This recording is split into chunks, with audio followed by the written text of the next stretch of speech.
My wife lied about her affair while I paid for everything, so I left her with nothing and walked away, leaving her life in ruins. I'm a 32-year-old guy, and for most of my marriage, I genuinely believed my wife, Hannah, loved me as deeply as I loved her. I remember waking up before sunrise just to slip out quietly so she could sleep, packing my lunch in the dark, and telling myself that every extra hour I worked was for us. I took on side gigs, freelanced at night, and covered every bill because Hannah always said she was still finding her career path, and I wanted to be the kind of husband who made her feel supported.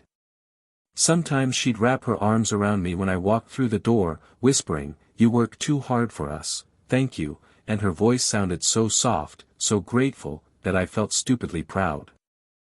I thought I was building the foundation for a life where we'd finally be stable, where Hannah wouldn't have to worry. But somewhere along the way, small cracks started to show, tiny things I tried to pretend didn't exist. She started texting late at night, turning her screen away from me when I walked by. I'd ask who she was talking to, and she'd smile tightly and say, "Just a friend from my writing class," even though she hadn't attended one in months. Her mood shifted like weather, one day affectionate, the next cold and distant. I'd come home to her curled up on the couch scrolling endlessly, barely acknowledging me, then acting bright and cheerful out of nowhere. "Are you okay?" I asked once, sitting beside her. "Just tired," she replied without looking up. "You seem off lately." She sighed, annoyed. I said, "I'm fine, why are you making it a big deal?" The way she snapped at me should have been a sign, but I convinced myself she was stressed.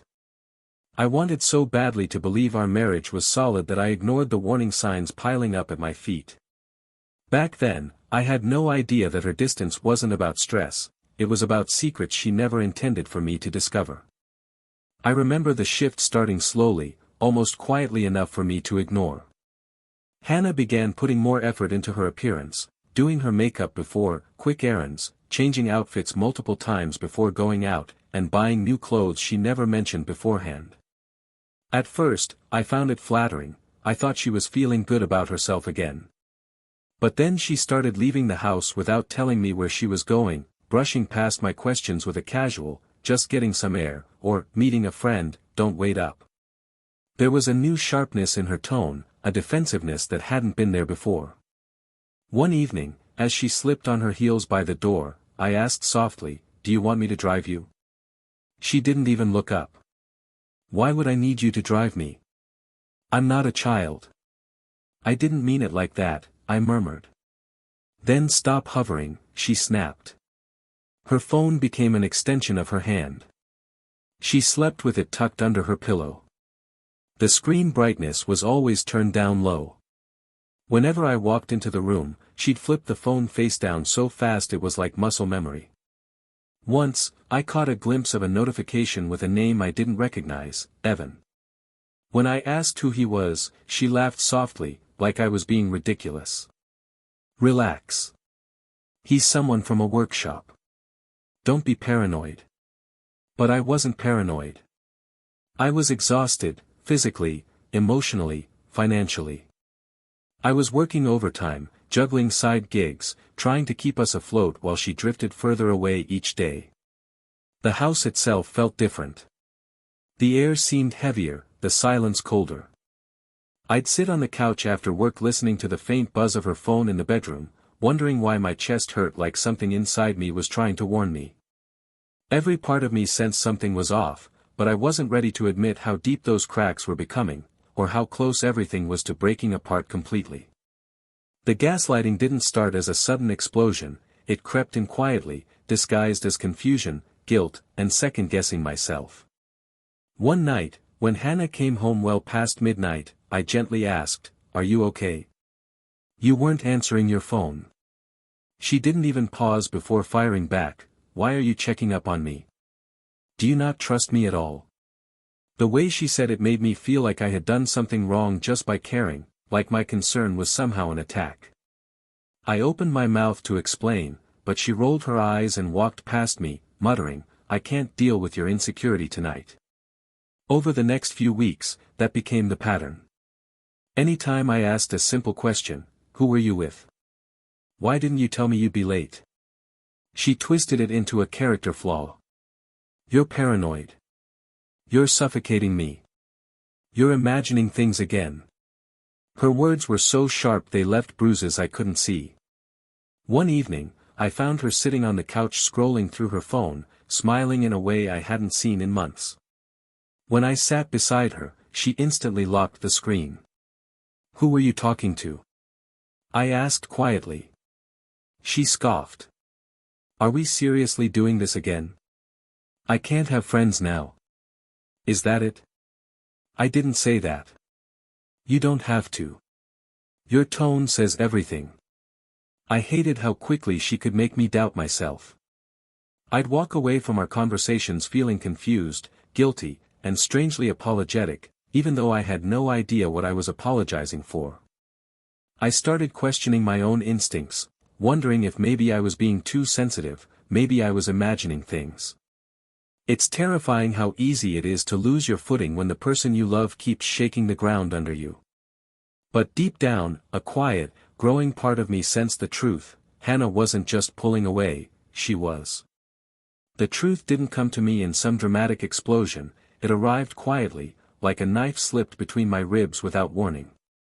I was sorting through our shared online account one evening, paying bills the way I always did, when I noticed a charge that didn't make sense, a luxury hotel reservation under Hannah's name.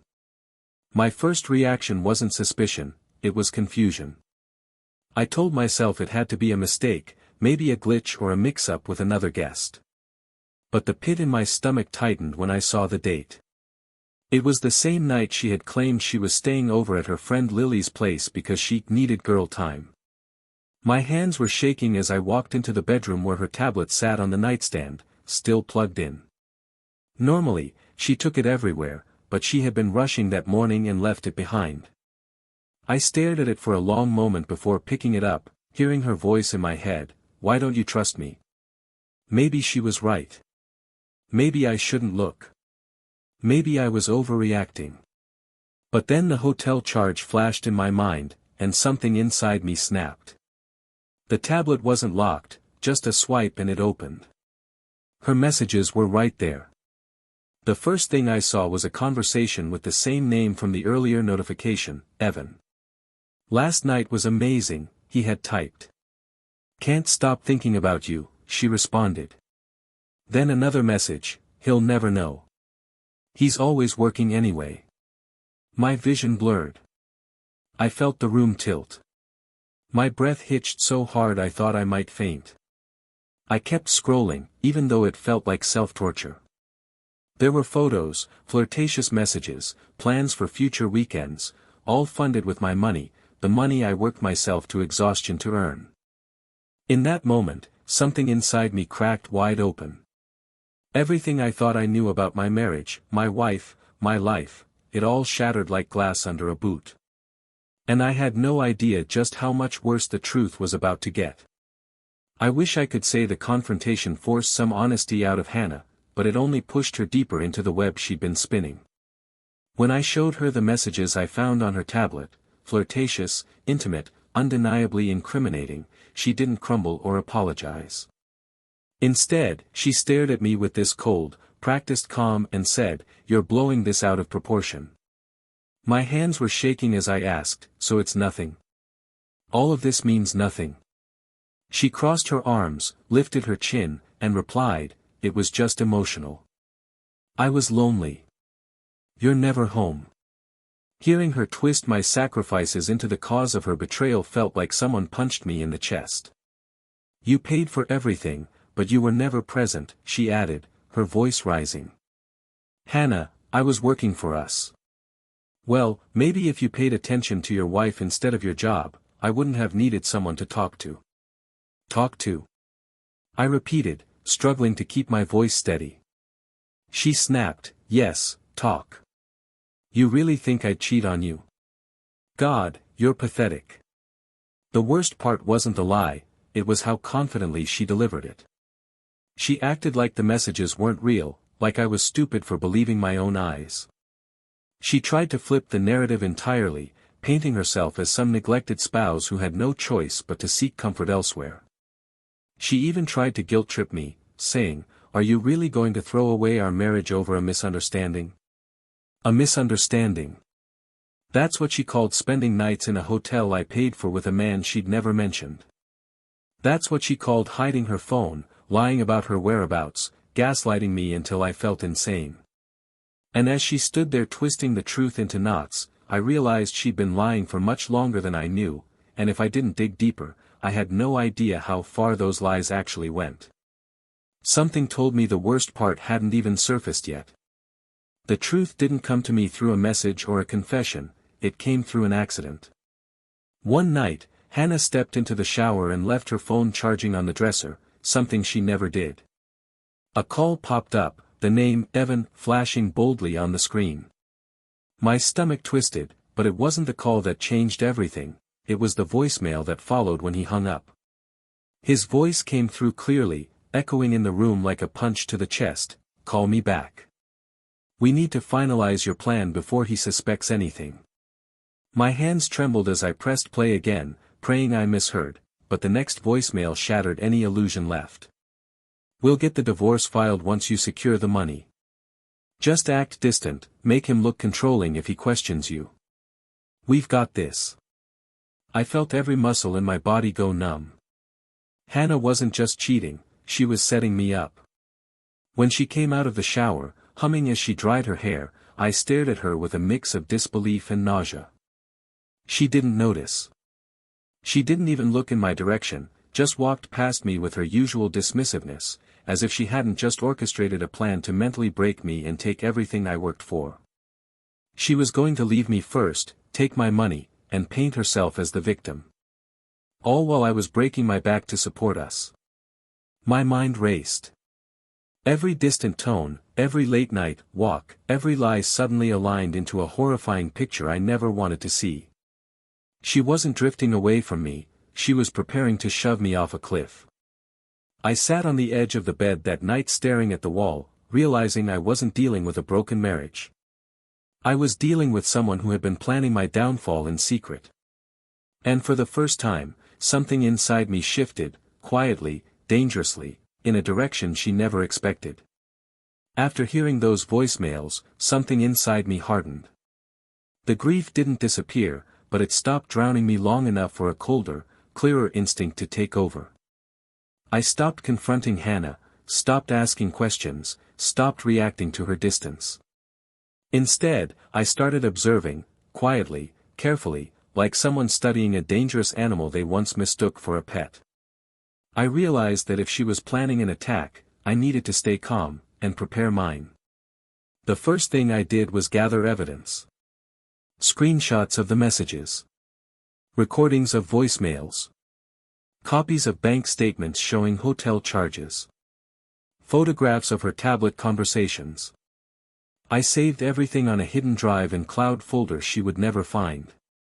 One afternoon, I pretended I was leaving for a job shift, waited around the corner until she left, then went back inside to look through drawers she always kept locked. The files I found there made my stomach twist, a printed draft of a divorce petition, highlighted sections about emotional neglect, controlling behavior, and financial instability, none of which were remotely true. She'd been crafting the narrative for months. The next step was speaking to a lawyer.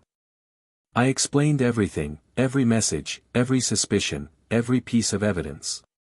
He looked at me over his glasses and said quietly, "If you stay calm and follow my lead, she won't get a dime." That was the first moment I felt something like strength return to me. Not joy, but clarity. Back home, I watched her continue her performance, the coldness, the secret of texting, the nights away, and I played my role just as quietly. "Are you working late tomorrow?" she'd ask lightly. "Yeah," I'd answer, keeping my voice neutral. "Good. I need space," she'd mutter. I'd nod, hiding the fact that she had no idea what kind of space I was creating. I wasn't fighting for our marriage anymore. I was preparing for her downfall, slowly, silently, and with a precision she never expected. And she still had no idea the game had already changed. The night everything inside me finally broke wasn't loud or explosive, it was painfully quiet. Hannah stood near the doorway packing an overnight bag, humming softly like she didn't have a care in the world. "I'm going away for the weekend," she said casually, zipping her bag. "Alone. I need space." I knew exactly who she was meeting, exactly which hotel I was paying for, exactly what she planned to do. But I just nodded, because my lawyer had told me not to interfere, not to give her ammunition for her narrative. "You're not going to ask where I'm going?" she asked, sounding almost disappointed. I forced a shrug. "You said you needed space." She stared at me for a moment, searching my face, then scoffed like I was pathetic. "Right. Well, don't wait up." And just like that, she walked out, confident, smug, certain she had me wrapped around her finger. The door shut behind her, and the silence that followed felt suffocating. I sat on the couch, staring at the blank TV screen, feeling years of sacrifice and love collapsing into something hollow and ugly. The reality hit me all at once. I had built a life for us brick by brick, and she had spent that time planning to abandon me inside it. She wasn't just cheating on me, she was emptying me, draining me, using me until there was nothing left to take. I put my head in my hands and felt myself unravel. Every late-night shift. Every bill I paid. Every moment I defended her. Every time I pushed aside my exhaustion, believing I was supporting my partner. It all twisted inside me until I couldn't tell grief from rage, or heartbreak from humiliation. The lowest point wasn't discovering her affair, it was realizing how completely she had conditioned me to believe her lies, to question my instincts, to make myself smaller so she could blame me for her choices. That night, something inside me cracked open. And in that painful silence, I finally understood there was no saving this. Only ending it, on my terms. The morning after Hannah left for her solo trip, I woke up with a heaviness in my chest, but also a strange, steady determination. The pain was still there, raw and sharp, but it no longer controlled me. I moved through the house quietly, gathering the documents that mattered, my birth certificate, passport, bank statements, work contracts, and the folder of evidence I had been building. I packed everything into a small duffel bag and locked it in the trunk of my car. For the first time in months, maybe years, I felt like I was the one making decisions instead of reacting to them. I froze every joint account by noon. First the checking. Then the savings. Then the card she used for groceries, which she had actually been using for cocktails and hotel rooms. My lawyer assured me it was all legal, I was protecting marital assets she had been secretly misusing. It was surreal how easily I could cut off the financial pipeline she'd relied on for so long. That afternoon, I drove to a small storage unit an hour away and moved my valuables into it, family heirlooms, my work equipment, my personal files. I didn't touch her belongings, I didn't need to. The power shift wasn't about taking something from her, it was about finally safeguarding myself. Back at home, I walked through each room, noticing details I had never seen while drowning in stress. The faint smell of her perfume on the couch. The shoes in the hallway she'd kicked off without ever caring I'd trip over them. The echoing emptiness of a house built on uneven ground. I realized this home had never been ours, it had always been mine, funded by me, maintained by me, protected by me. As the sun set, I sat at the kitchen table with the divorce papers my lawyer had prepared. I didn't sign them yet. I wanted her to see them, to feel the weight of everything she thought she controlled slipping through her fingers. And as night crept in, I waited for her to return, fully prepared for the moment she would finally learn the balance of power had shifted, and not in her favor. Hannah walked through the front door late Sunday evening, smelling like expensive perfume and cheap wine, the kind she only ordered when she wasn't paying for it. She paused when she saw me sitting at the kitchen table, divorce papers neatly stacked in front of me. "Why are you awake?" she asked, her voice stiff, as if she sensed something was off but didn't know where to place the fear. I didn't answer right away, I just looked at her, really looked at her, in a way I hadn't in months. She shifted her weight, clutching her phone tighter. "What's going on?" she asked again, trying to sound irritated but failing. "Sit down," I said quietly. She blinked. "What?" "Sit. We need to talk." She hesitated before sliding into the chair across from me, arms crossed. "If this is about giving me space." "It's about your affair," I cut in. Her breath hitched, not dramatically, not like someone innocent wrongly accused, but like someone caught mid-performance. What are you talking about?" she stammered. I slid the printed messages toward her, watching her eyes dart across the words she thought she hid so well. Then I pressed play on the voicemail, Evan's voice filling the room with every vile sentence about using me, framing me, draining me.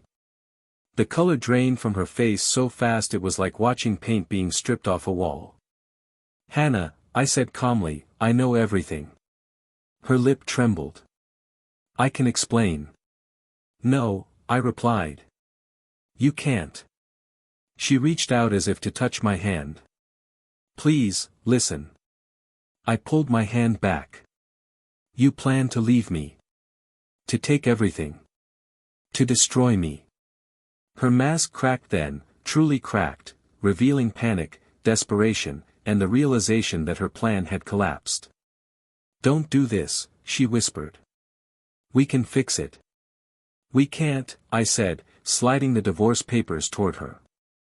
"But you're free to try fixing your life without my money, without my stability, and without the man you thought would never stand up for himself."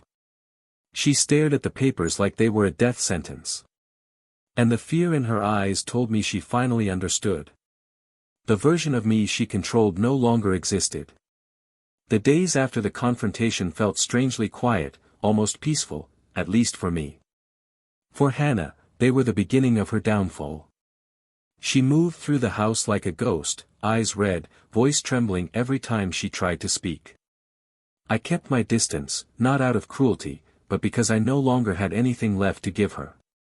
The woman who once walked around with smug confidence now looked like she was waiting for the floor to collapse beneath her. The first crack came fast. Evan stopped responding to her entirely. I heard her pacing in the bedroom, whispering urgently into the phone. "Evan, please pick up. We need to talk." Another voicemail, "Call me back. I'm scared." Then another, "Don't do this to me." The silence she received in return was deafening.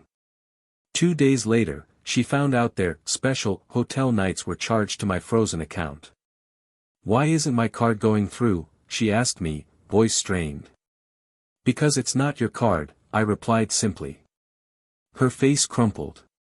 "How am I supposed to pay for anything?"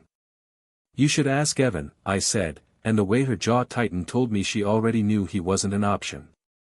Her friends, the ones she used to gossip with while ignoring me, slowly pulled away after I shared the evidence with anyone who asked why we were separating. I didn't smear her. I didn't need to. I just told the truth, and the truth did all the work.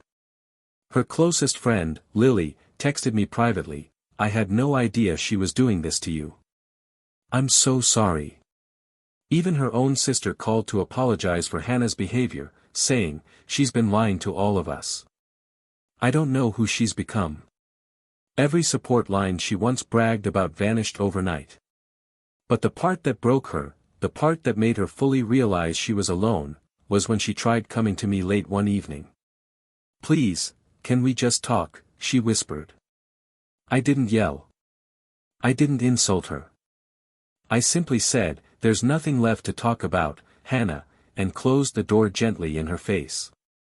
For the first time, she understood what it felt like to lose someone she thought she could always manipulate. And she had no idea the final blow was still coming. The morning of the final hearing felt surreal, like I was walking through the last pages of a story I never wanted to be part of, yet somehow survived. I sat across from Hannah in the courtroom, watching her twist her wedding ring nervously even though she'd removed it months before emotionally. She looked smaller, drained, like the weight of her own decisions was pressing down on her shoulders. Her lawyer kept whispering to her, but she just stared at the table, eyes hollow, as if realizing there was no version of this where she walked away unscathed. And there wasn't. When the judge reviewed the evidence, the outcome was swift. I kept the house. I kept my savings. I wasn't required to pay her anything, no alimony, no financial support, nothing. Her affair, her manipulation, her intent to trap me financially, it all backfired right in her face. Watching her face crumble as the judge announced the final decision wasn't satisfying in the way movies make revenge look, it was quieter, deeper, like an old wound finally stitching shut. Outside the courthouse, she approached me with teary eyes. "Please. I don't have anywhere to go," she whispered. I stepped back. "You made your choices, Hannah." "I was confused," she cried. "Evan lied to me. He used me." I nodded once. "Now you know how it feels." She reached for my arm like she expected the old version of me to comfort her, but I pulled away. "I'm not your safety net anymore," I said softly. She moved into a tiny shared apartment a week later. I only knew because one of her old friends mentioned it in passing. Evan blocked her completely. Her family refused to bail her out financially. And the life she built on lies crumbled faster than she ever expected. As for me, I started therapy, reconnected with friends I'd neglected, and rediscovered what peace felt like. I cleaned the house, changed the locks, and reclaimed the space as mine, not a place where I was slowly being drained. The truth is, I didn't destroy her life. She did that on her own. All I did was walk away. And sometimes, that is the most powerful revenge a person can choose.